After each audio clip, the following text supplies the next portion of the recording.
Olá pessoal, sejam bem-vindos a mais essas aulas de Química.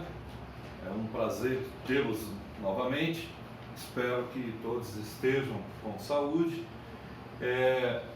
Eu vou começar a minha aula fazendo um pequeno experimento bastante interessante que diz respeito ao conteúdo de Física do terceiro ano, né?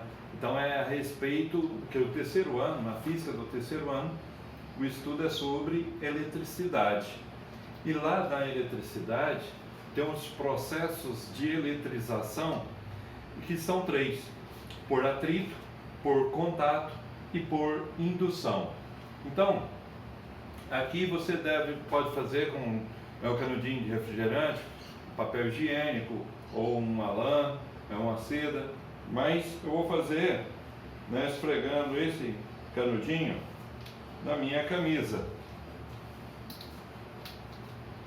Então, isso acontece se você fixá-los em superfícies lisas, espelho, vidro ou uma parede totalmente lisa. E isso fica não só por minutos, mas sim também por horas, às vezes até por dias, né? Com certeza, até o término da aula, eles estarão aí. Bom, agora eu vou começar corrigindo as atividades da aula anterior. Então eu fiz um pequeno resumo aqui para vocês fixar bem e entender bem a correção dos exercícios. Todas as ligações iônicas são polares. Olha, quais são as ligações iônicas? Formadas por um metal, que são esses, e um não metal, que são os verdes, né? Então, as ligações covalentes formadas por elementos iguais são apolares. Por exemplo, oxigênio com oxigênio, que é o O2, cloro com cloro, que é o Cl2, nitrogênio com nitrogênio, que é o N2. Ou seja, se as moléculas são formadas por elementos iguais, né? O hidrogênio também entra nessa, nós temos ligações apolares. Se for covalente com elementos diferentes, já é polar novamente. Então, questão 1 diz: determine se as ligações a seguir são polares ou apolares e especifique também se são iônicas ou covalentes.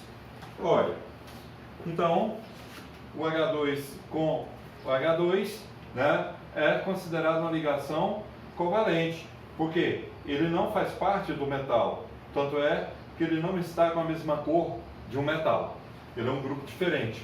Então é uma ligação apolar covalente. O HCl, o hidrogênio está aqui, né, e o Cl está aqui. Também é covalente, porém é polar.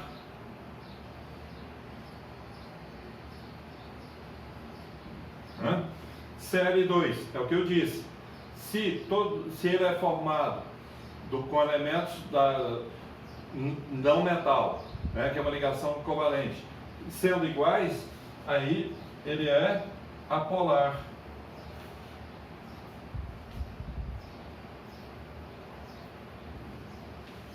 CO2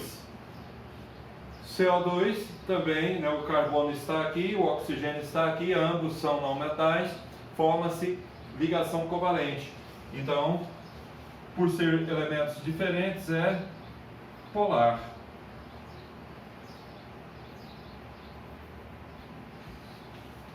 E o NH3, né, o nitrogênio está aqui, o hidrogênio está aqui, também é ligação covalente, porém é polar.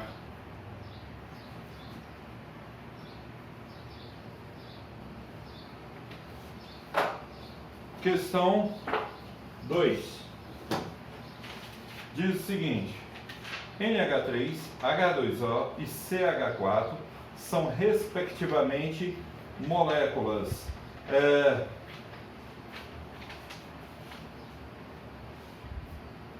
Então, veja bem, o NH3, ele é polar. H2O também é polar. E o CH4, tá? Ele é considerado uma ligação apolar pelo seguinte, é uma exceção, porque a eletronegatividade entre eles são bem próximas. Olha, a eletronegatividade do carbono é 2,55, a do hidrogênio 2,2. Por isso, é considerado apolar. Portanto, alternativa A, né? Polar, polar e apolar.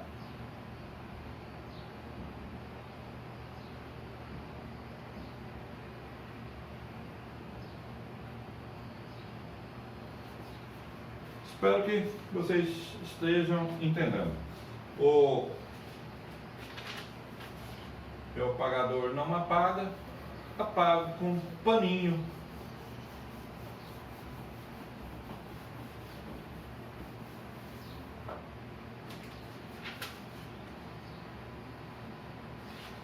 Questão 3.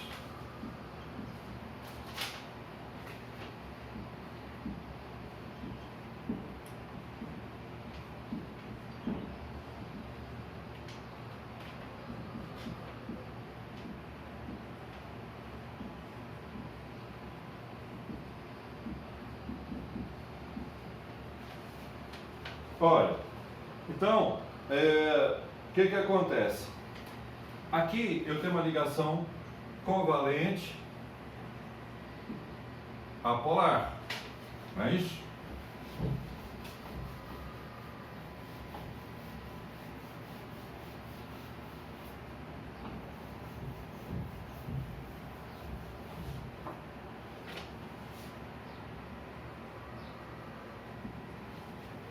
Aqui uma ligação covalente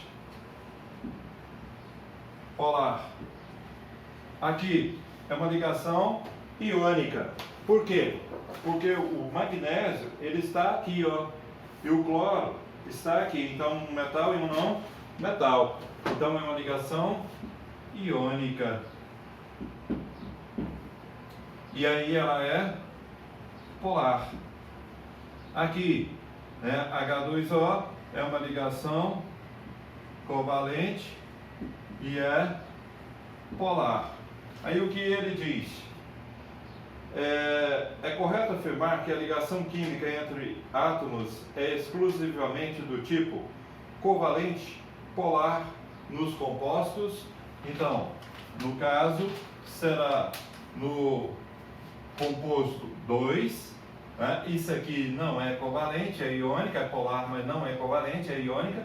E no composto 4, portanto, letra C, 2 e 4. Então, essa parte fechou. Se alguém mais ainda tem dúvida, né, pode estar postando. Bom, agora vou começar um outro tópico.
Meninos, então, interações intermoleculares, ou também pode ser chamado de forças intermoleculares.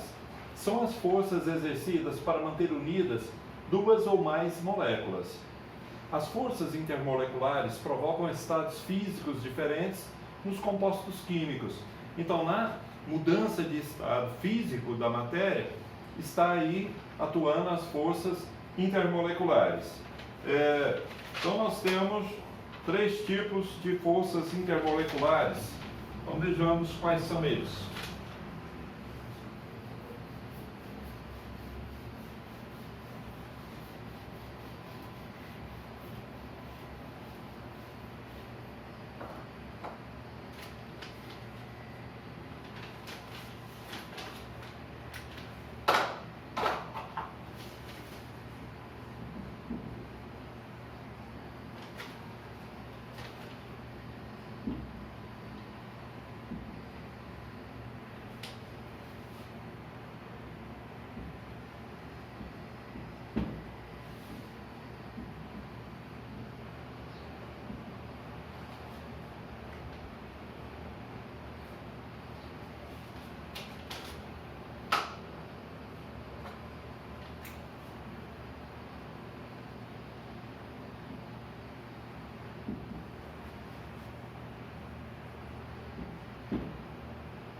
Meninos, então, o primeiro deles é o dipolo induzido, ou também chamado forças de London. Ocorre entre moléculas apolares, né? Novamente estou definindo, ou seja, são ligações covalentes com elementos iguais, exemplo Cl2, né? Por quê? O cloro é um não metal. Se ele faz ligação com ele mesmo, formando o gás cloro, é uma ligação covalente apolar. Dos 3 tipos de interações, né, de forças intermoleculares, o dipolo induzido é o que tem o menor ponto de fusão e o menor ponto de ebulição.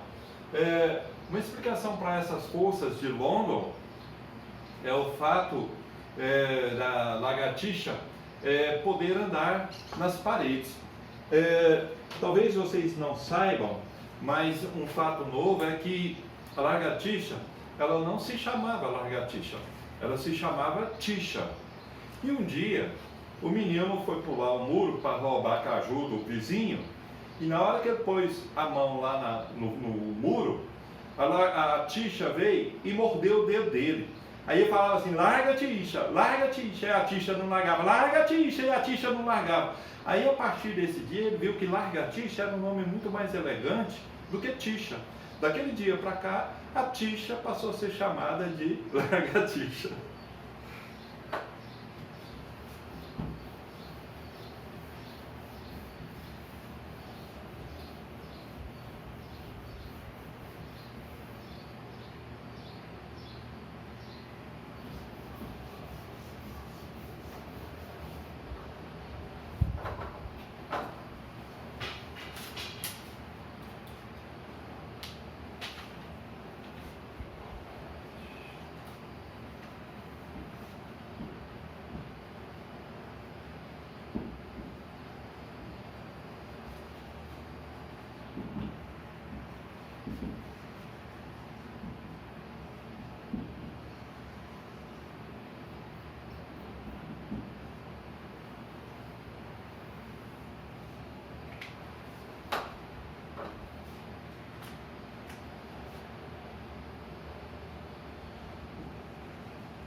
Olha, dipolo permanente,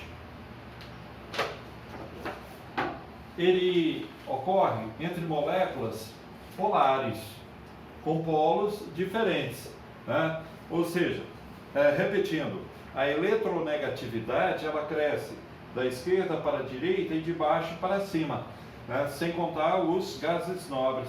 Então, os elementos mais eletronegativos são flúor, cloro, bromo, né? Oxigênio, enxofre. E a molécula, o elemento mais eletronegativo, ele atrai, né, os elétrons para si, né? Então, se você tem, por exemplo,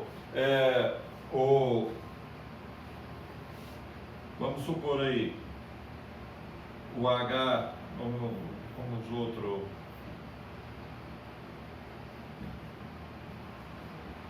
KBr, o potássio está aqui. Então ele tem uma eletronegatividade muito menor que o bromo que está aqui. Então o que que acontece? O bromo, ele atrai os elétrons para si, ou seja, são polos diferentes. Então o dipolo tem sempre, né, polos diferentes, são moléculas sempre polares. E a interação dela é maior do que no dipolo induzido e também possui um ponto de fusão e ebulição maior do que o dipolo induzido. O que que acontece? Só que o ponto de fusão e ebulição do dipolo-dipolo ou dipolo permanente, que é a mesma coisa, ele é menor do que o próximo que nós vamos ver, que é, né, as ligações de hidrogênio.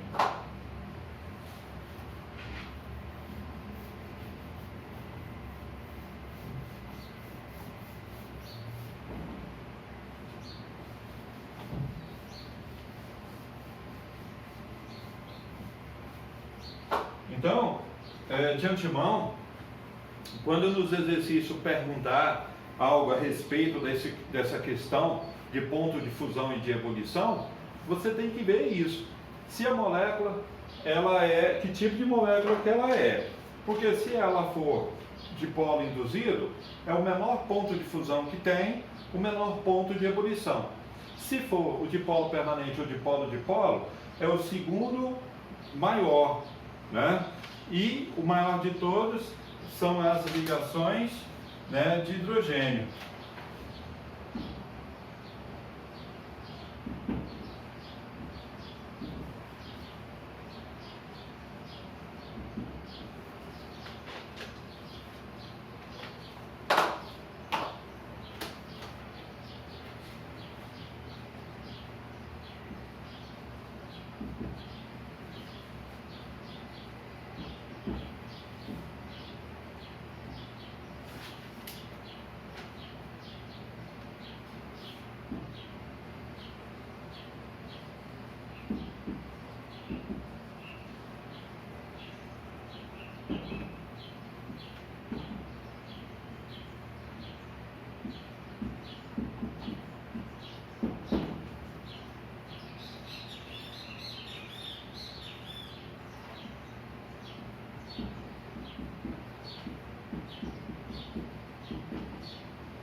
Meninos, ligações de hidrogênio.